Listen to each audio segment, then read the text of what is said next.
कृषि भौतिकी एवं जलवायु विज्ञान कक्षा 11 कृषि वर्ग के अंतर्गत आज जो है आप लोग पढ़ेंगे उपग्रह का कक्षीय वेग एवं पलायन वेग। उपग्रह का कक्षीय वेग, उपग्रह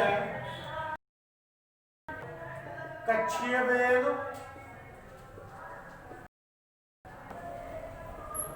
पलायन वेग। आज हम किस टॉपिक के बारे में यहाँ पे पढ़ेंगे? उपग्रह का कक्षीय वेग, पलायन वेग के बारे में। तो उपग्रह का कक्षीय वेग पढ़ने से पहले हमें उपग्रह को जान लेना चाहिए कि उपग्रह क्या होता है। उपग्रह का कक्षीय वेग की बात खत्म करो, समझ गए? सबसे पहले एक एक हम चीज जान लेते हैं कि हमारा जो उपग्रह है, सबसे पहले ये जाने कि उपग्रह क्या है। कक्षीय वेग की तो आगे की बात है। तो सबसे पहले हम पढ़ेंगे उपग्रह के बारे में। इसके अंतर्गत उपग्रह का मतलब होता है सैटेलाइट, ठीक है? इंग्लिश में इसको हम क्या बोलते हैं? सैटेलाइट बोलते हैं। तो जैसे कहते हैं ना, सैटेलाइट छोड़ी गई है। जो D2H आपके घर में लगा है, तो D2H से जो मूवी देख रहे हैं ना, तो वो क्या बोलते हैं? सैटेलाइट। सैटेलाइट तो बोलते हैं क्या होता है? सैटेलाइट से वेव्स लेता, तरंगे कैच करता है और आपकी टीवी तक पहुंचाता है, समझ गए? जिस फ्रिक्वेंसी की तरंगे आपकी टीवी, जैसे आपने चैनल बदला रिमोट से, तो जो आपका बॉक्स लगा, जिसको सेटअप बॉक्स बोलते हैं, उसकी फ्रिक्वेंसी बदल गई। रेडियो देखे ना पुराने जमाने में, तो उसमें क्या होती थी? एक ऐसे बॉब लगी होती थी। बॉब जानते हैं ना, घुमाने वाली खूंटी। उसको जैसे जैसे हम ऐसे ऐसे घुमाते थे हल्के हल्के से, तो उसकी फ्रिक्वेंसी क्या होती थी? बदल जाती थी। तो कभी FM बजता है, कभी 9.2 0.FM, कभी 9.3, इस टाइप से उसमें बजने लगते हैं। अलग अलग स्टेशंस होते हैं, अलग अलग स्टेशनों के रेडियो वो पकड़ने लगता है, अलग अलग से आपको सुनाई देने लगता है। ठीक वही सेम सिस्टम यहाँ पर भी है। ये क्या है? इसकी सैटेलाइट्स है, और जैसे आपने तो फ्रिक्वेंसी बदल करके आपका वो जो आपने चैनल नंबर लगाया, जिस नंबर पे सैटेलाइट को दे रहा है, सैटेलाइट जो आपने सेटअप बॉक्स है उसके अंदर का जिस नंबर पे वो चैनल आ रहा है, वो नंबर आपने दबाया, चैनल आपका बदल गया, फ्रिक्वेंसी चेंज हो गई, आपकी टीवी तुरंत ही वहाँ से चलने लगती है। तो ये क्या है? सैटेलाइट के थ्रू चलती है।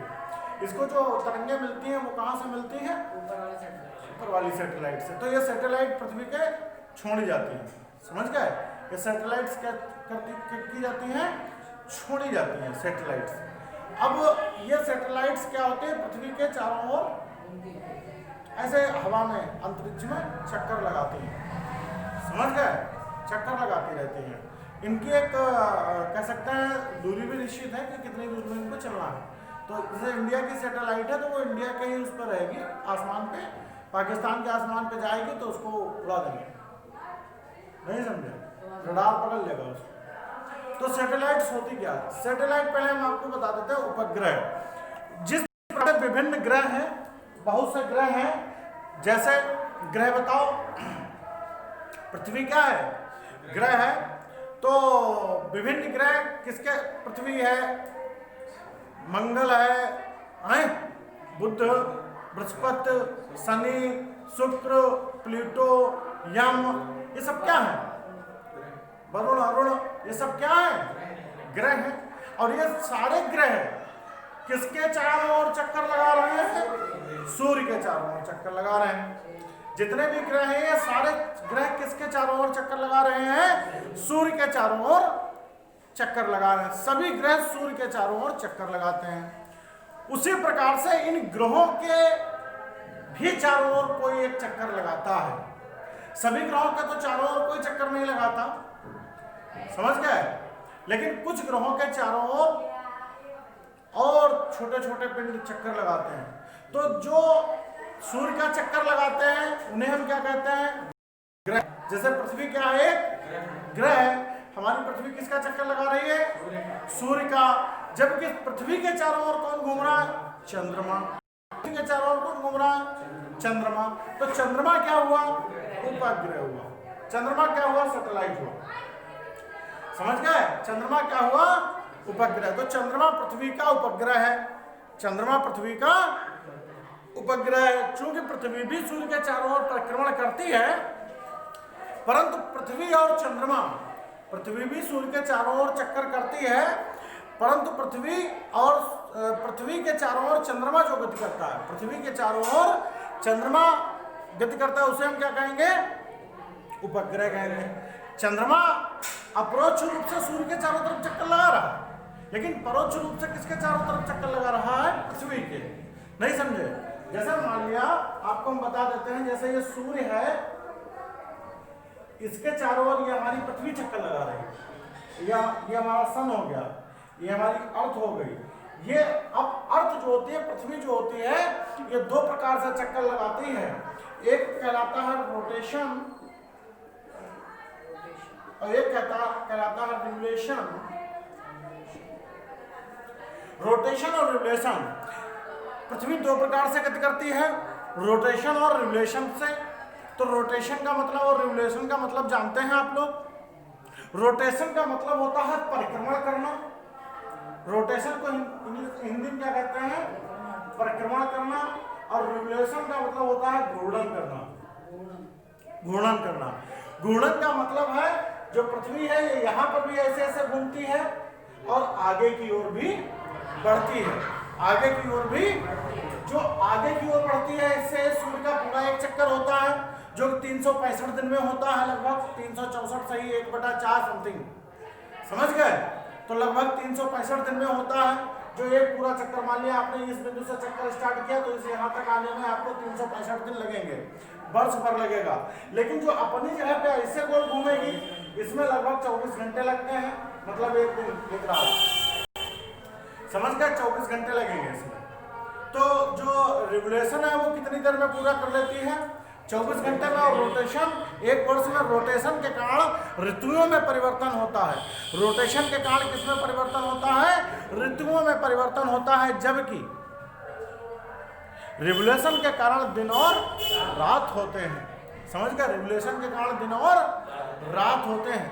बात समझ में आ रही है? ठीक है, तो इसे हम उपग्रह समझ लिए। उपग्रह समझ गए आप किसे कहते हैं? तो वे पिंड जो कि ग्रहों के चारों ओर चक्कर लगाते हैं, वो क्या कहलाते हैं? उपग्रह।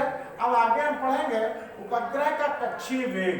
उपग्रह का कक्षीय वेग, कक्षीय का मतलब उसके कक्षा में उसका वेग क्या है? कक्षा का मतलब यह होता है जिस पथ पर वो चल रहा है उन सबकी कक्षा। जैसे नाभिक के चारों ओर इलेक्ट्रॉन चक्कर लगाते हैं, जबकि न्यूट्रॉन और प्रोटॉन नाभिक के अंदर होते हैं, तो जो इलेक्ट्रॉन बाहर चक्कर लगाते हैं उन इलेक्ट्रॉनों के ऑर्बिटल्स निश्चित होते हैं। ऑर्बिटल का मतलब कक्षाएं, समझ गए?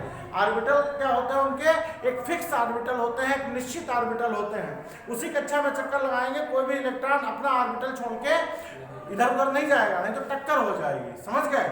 उसी प्रकार से अनेक उपग्रह हैं, और जो पृथ्वी जो भी अपने अपने ग्रहों के चारों ओर चक्कर लगाते हैं, लेकिन उनके भी अपने अपने क्या होती हैं? कक्षाएं होती हैं, अपने अपने ऑर्बिटल्स होते हैं, ये उसी में चक्कर लगाएंगे, समझ गए?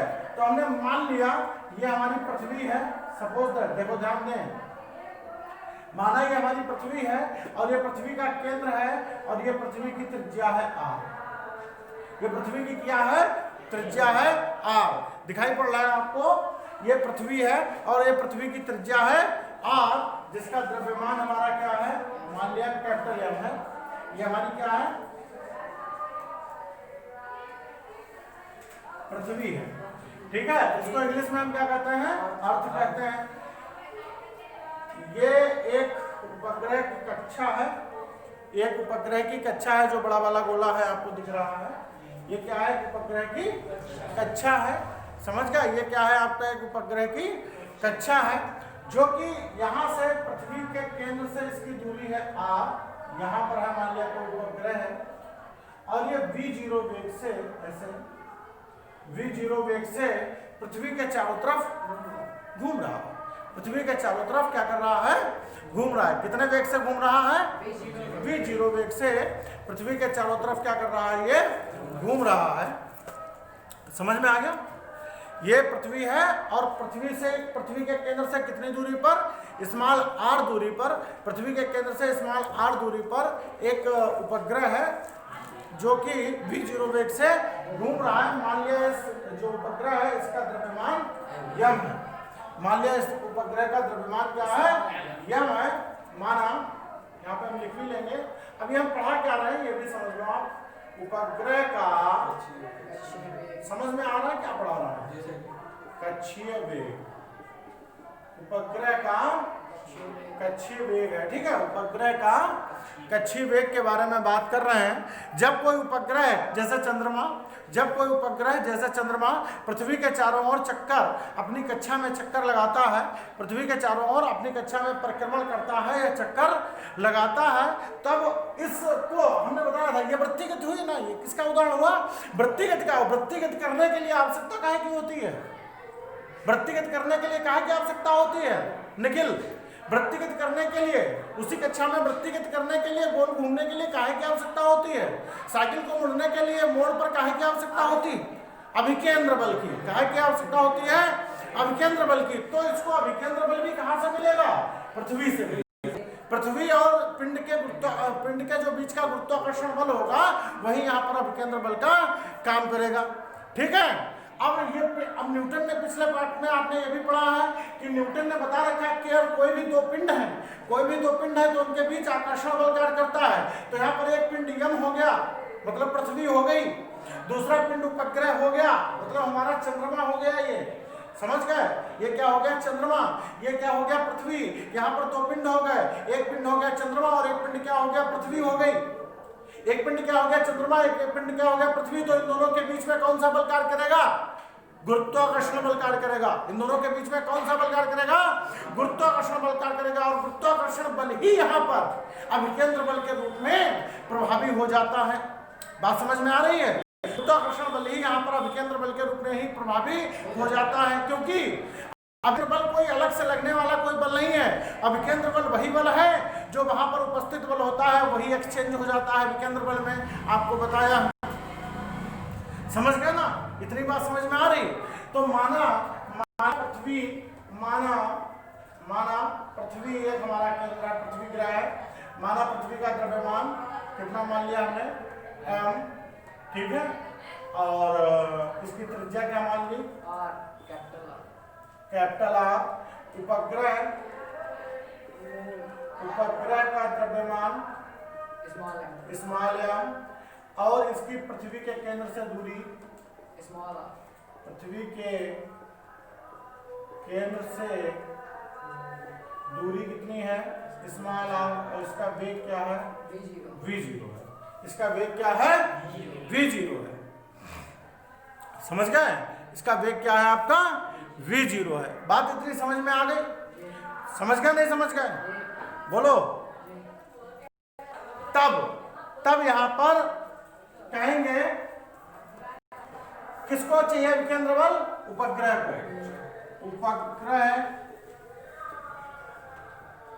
उपग्रह पर लगा अभिकेंद्र बल F बराबर क्या, अभिकेंद्र बल F बराबर क्या होता है, बोलो। F बराबर क्या होता है, बीच में लगने वाला बल, अभिकेंद्र बल में गुरुत्वाकर्षण होता है। ये होता है m/0² द्रव्यमान गुणा अभिकेंद्र त्वरण। समझ गए, ये क्या हो गई हमारी समीकरण नंबर पहली मान ली। समझ गए। अब दो पिंडों के बीच गुरुत्वाकर्षण बल भी लगेगा, दो पिंडों के बीच क्या लगेगा, गुरुत्वाकर्षण बल लगेगा।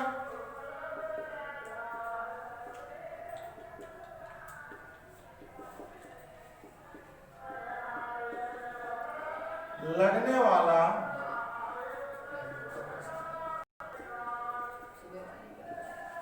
गुरुत्वाकर्षण बल यह बराबर क्या होता है, G/m/r²। समीकरण नंबर 2 हो गई, G/m/r²। क्या हो गई, समीकरण नंबर 2 हो गई। बात समझ गए। अब देखो ये भी F के बराबर है, ये भी अभिकेंद्र बल है, ये भी F के बराबर है, गुरुत्वाकर्षण बल है।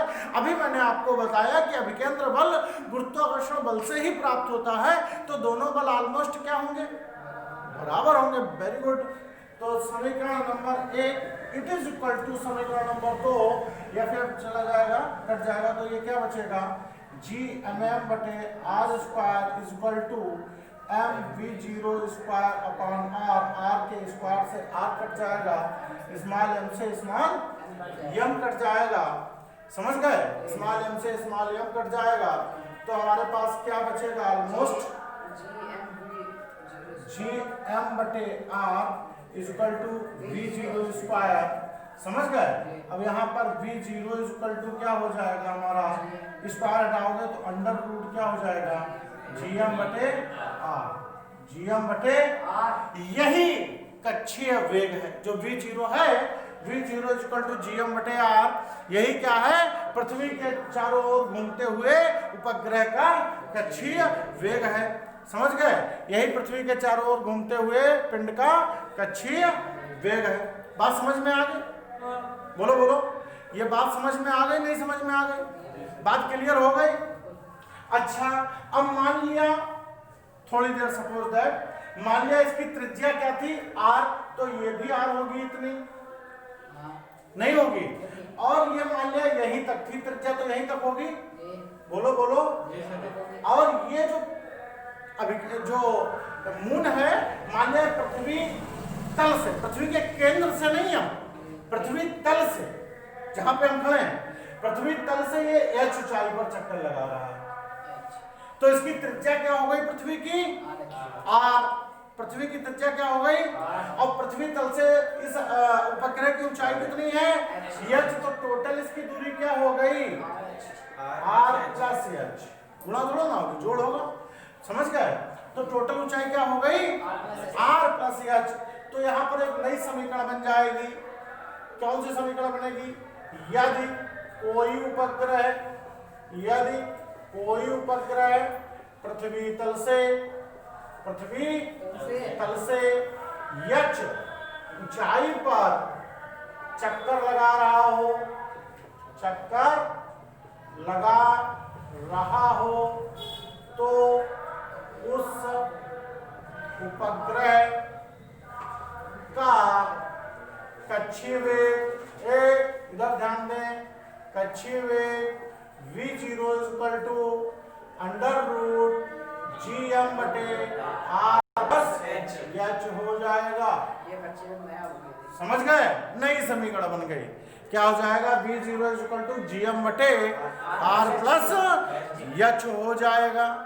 बात समझ में आ रही है, अच्छे से समझ में आ रही है, कोई दिक्कत तो नहीं हो रही है, बोलो, ध्यान यहीं पे रहना चाहिए, थोड़ा सा इसको साफ करना है, इसकी तो कोई जरूरत नहीं है, ठीक है, यदि इसकी आपको जरूरत लगे तो मैं यहाँ पे एक छोटा सा बना दे रहा हूँ, आप यहाँ से देख सकते हैं, ये हमारी पृथ्वी हो गई,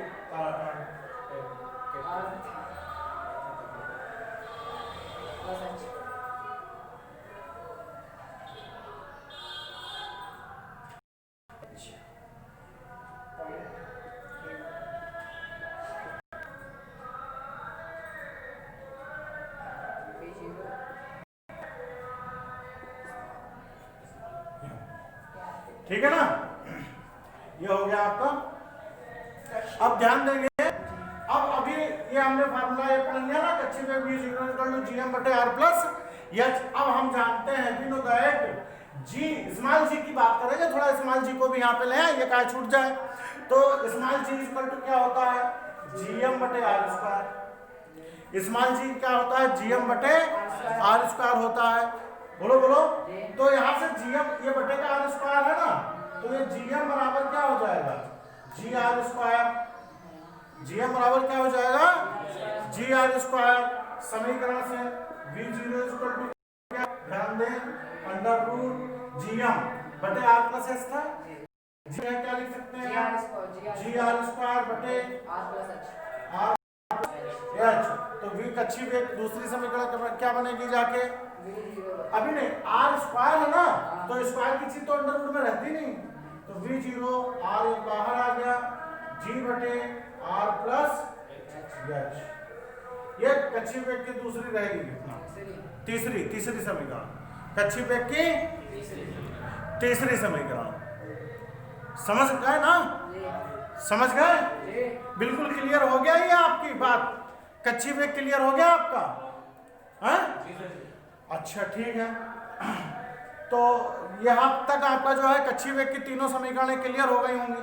आगे से अब आपको जो है नेक्स्ट वीडियो में आपको मिलेगा कच्ची पृथ्वी तल के अति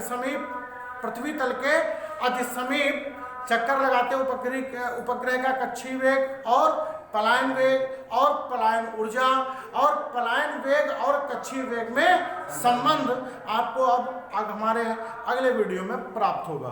धन्यवाद।